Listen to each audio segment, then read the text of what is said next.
नमस्कार साथियों। बहुत सारे साथियों के कमेंट्स आ रहे थे कैश बुक के बारे में।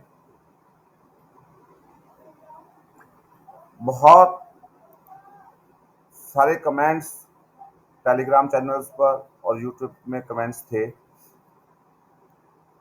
अकाउंट्स मेरा विषय नहीं है, उसके बावजूद एक प्रयास कर रहा हूं। कैश बुक को कैसे मेंटेन करें उसको समझने की कोशिश करेंगे।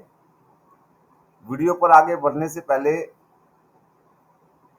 प्लीज़ इस चैनल को सब्सक्राइब करें, लाइक करें, शेयर करें, नोटिफिकेशन बेल को प्रेस करें ताकि आने वाले वीडियो का नोटिफिकेशन आपकी स्क्रीन पर सबसे पहले हो। तो साथियों, कैश बुक के बारे में बातचीत करते हैं। उससे पहले हम सबसे पहले एक बार स्टेटमेंट को समझने की कोशिश करते हैं। मैंने एक बार पहले भी आपको स्टेटमेंट समझाने की कोशिश की थी कि एसएनए का जो अकाउंट है, उस एसएनए के अकाउंट में पैसा एक बार हमारे अकाउंट में आता है और उसी दिन या उससे अगले दिन वो वेंडर के अकाउंट में पहुंच जाता है।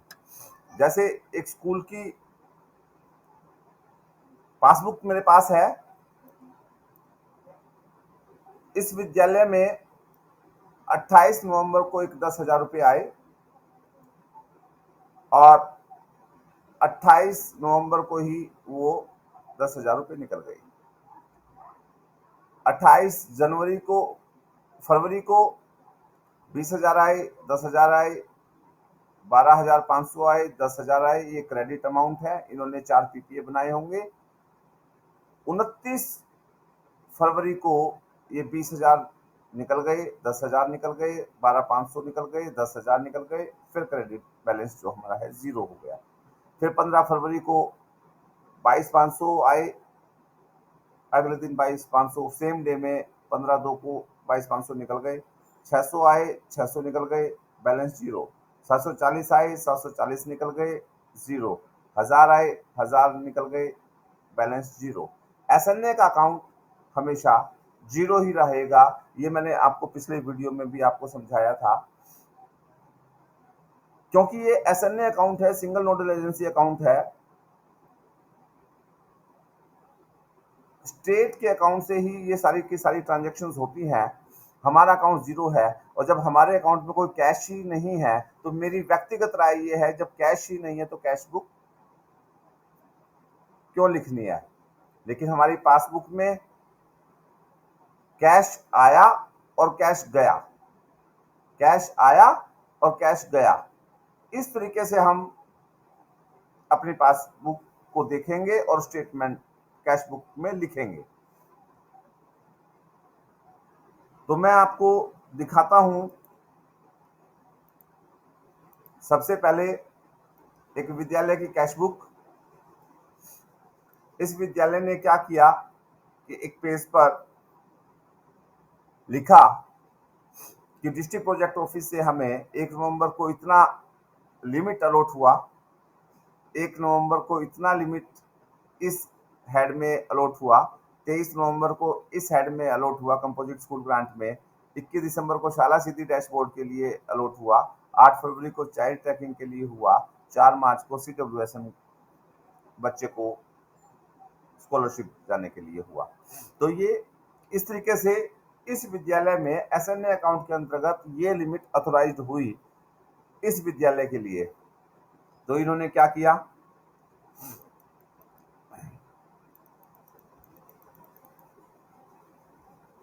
इन्होंने क्या किया, क्योंकि जुलाई में कुछ भी नहीं हुआ था तो जुलाई में ना इनकी कोई लिमिट ऑथोराइज हुई थी, ना इनका कोई एक्सपेंडिचर हुआ था। अगस्त में भी इनके पास कोई ट्रांजैक्शंस नहीं हुई थी। सबसे पहली जो ट्रांजैक्शन ऑथोराइज हुआ वो 1 नवंबर में हुआ। तो जुलाई, अगस्त, सितंबर, अक्टूबर, नवंबर इनका सब जीरो है। तो 1 नवंबर को इनकी लिमिट ऑथोराइज हुई थी और 1 नवंबर में इन्होंने जब लिमिट ऑथोराइज हुई थी तो इन्होंने नवंबर में ट्रांजैक्शंस किया।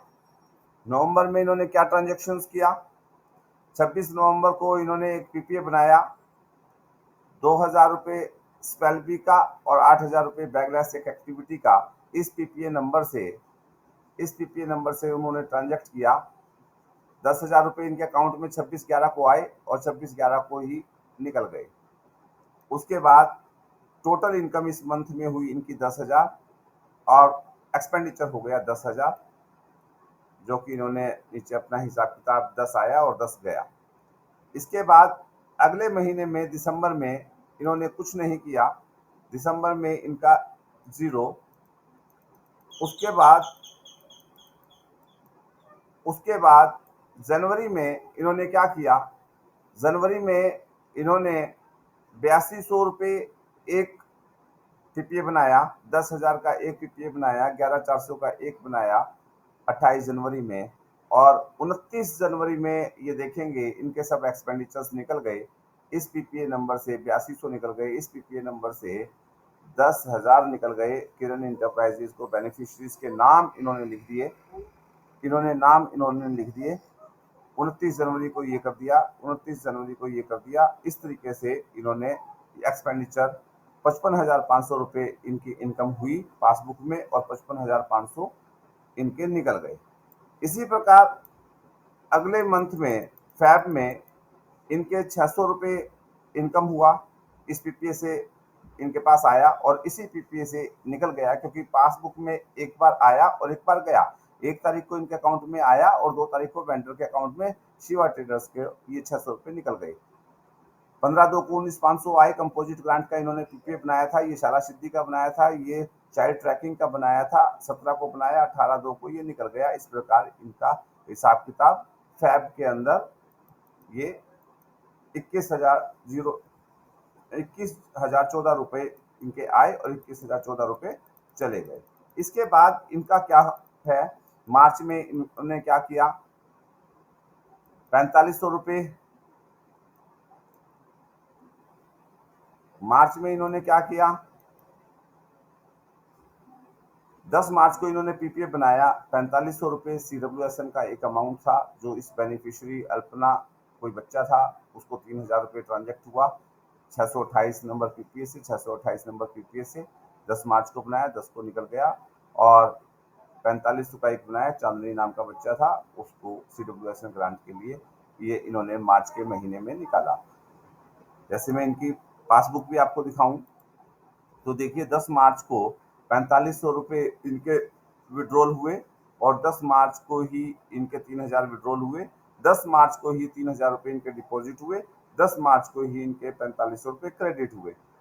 यानी कि सेम डे में उनकी विड्रॉल और सेम डे में उनका डिपॉजिट वो साथ साथ हुआ, इसलिए ये और एक ये 914 रुपये का इनका फैब का एक अमाउंट था, वो यहाँ पर है।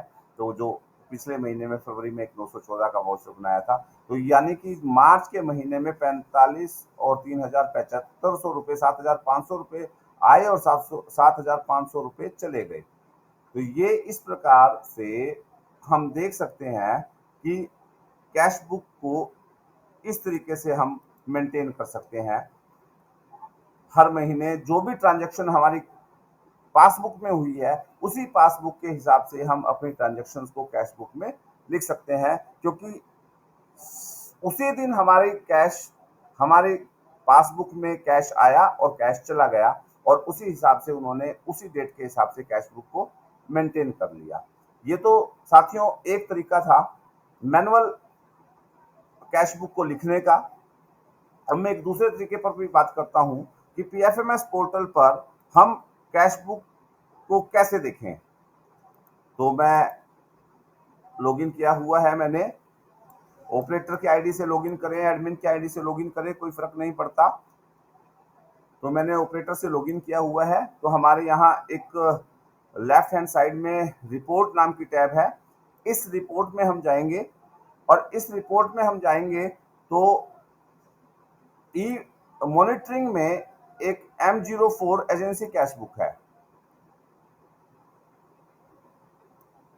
इस कैश बुक में जाएंगे तो हम सबसे पहले अपनी स्कीम को सिलेक्ट करेंगे।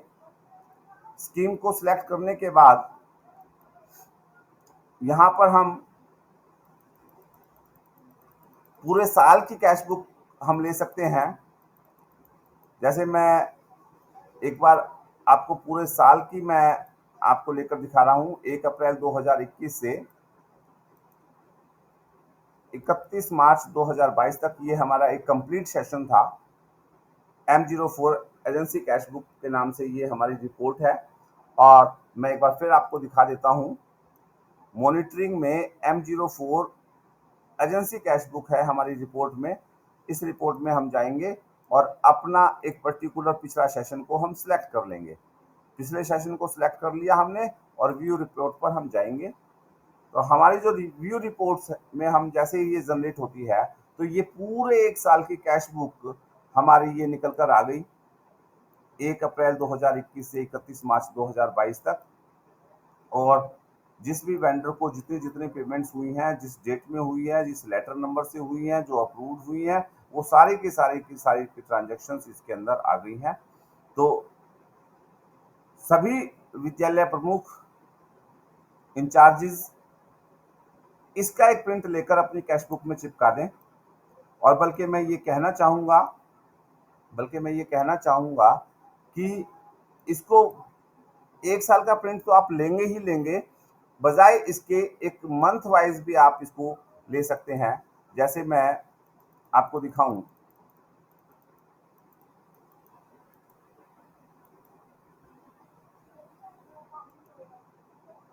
जैसे मैं 1 फरवरी से और 28 फरवरी तक की इनकी एक बार कैश बुक का प्रिंट लेकर देखते हैं।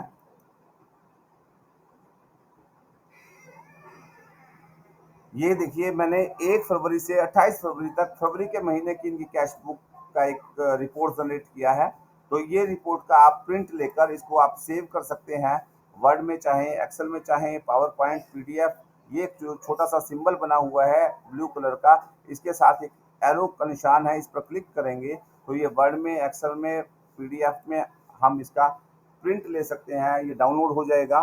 मैंने पीडीएफ पर कर दिया और मैं एजेंसी कैश बुक के नाम से है और मैं आपको दिखाऊं, एजेंसी कैश बुक के नाम से इसका एक प्रिंट हम ले सकते हैं।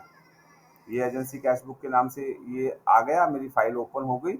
और क्योंकि इसकी एक पर्टिकुलर थोड़ी सी सेटिंग नहीं है, वो पेजेस इसके हैं, उस हिसाब से आप काट कर इसको चिपका सकते हैं उसी उन्हीं कॉलम्स के सामने, क्योंकि इस पर अमाउंट एक आया है और दूसरा अमाउंट अगले पेज पर चला गया है। तो इस तरीके से आप इसको एक्सेल में भी लेकर इसको सेव कर सकते हैं।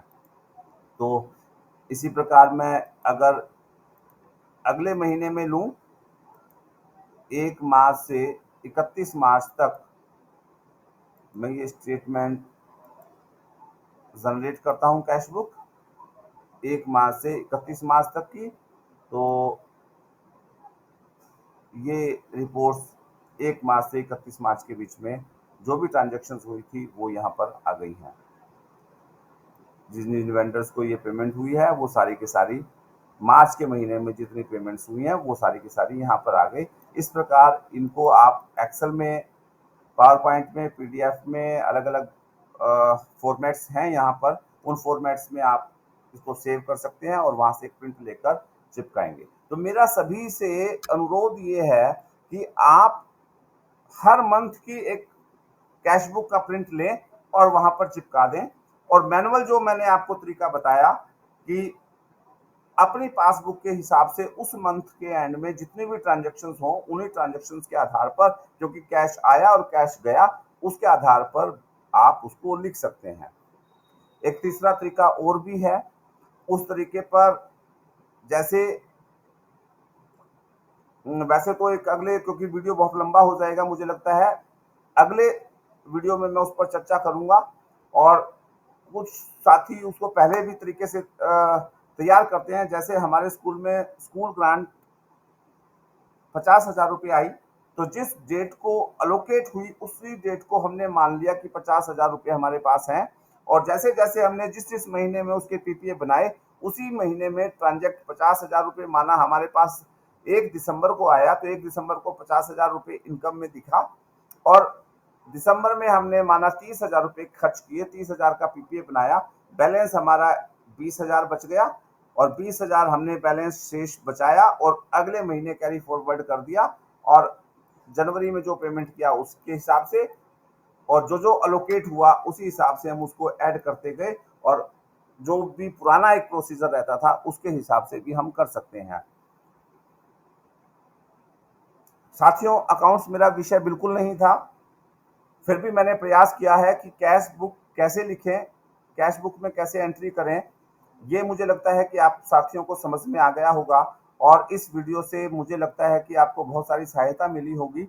मैं एक बार फिर आपसे रिक्वेस्ट करूंगा कि जो साथी इस चैनल पर पहली बार आए हैं वो सब्सक्राइब करें, जिन्होंने नहीं सब्सक्राइब किया है अभी तक सब उसको सब्सक्राइब करें, दूसरे साथियों के साथ शेयर करें ताकि उनकी भी इस तरह की समस्याओं का समाधान हो सके।